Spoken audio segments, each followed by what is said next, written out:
एक आदमी केक खरीदकर अपने घर जा रहा था। अचानक उसको धक्का लगा, जिससे उसके हाथ से केक छूट गया। उसने उसे नहीं उठाया और अपने घर चला गया। वहीं दूर दो बिल्लियां बैठी थी।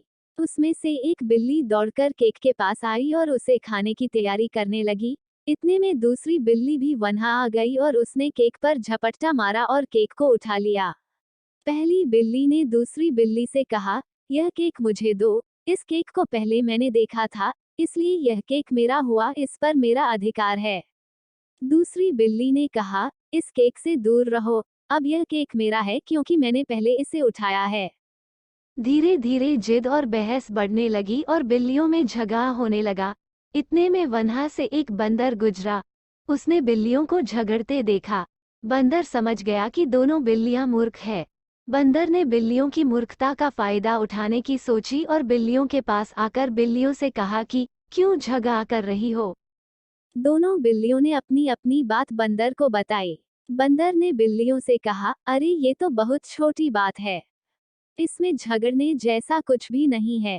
केक बहुत बड़ा है। मैं इसे अभी तुम दोनों में बांट देता हूँ। यह सुनकर बिल्लियों ने केक बंदर के हाथ में दे दिया। अब बंदर केक को बांटने लगा और केक के दो टुकड़े किए और बोला कि केक का एक टुकड़ा छोटा है।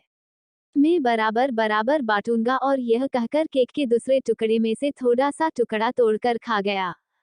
फिर बंदर ने कहा, अरे अब तो ये वाला टुकड़ा छोटा हो गया।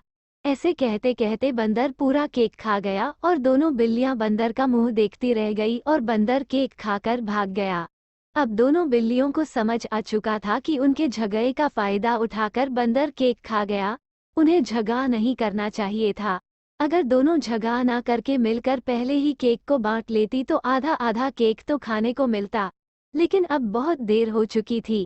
अब उन दोनों को एक कहावत याद आ रही थी, अब पछताए क्या होए जब चिड़िया चुग गई खेत।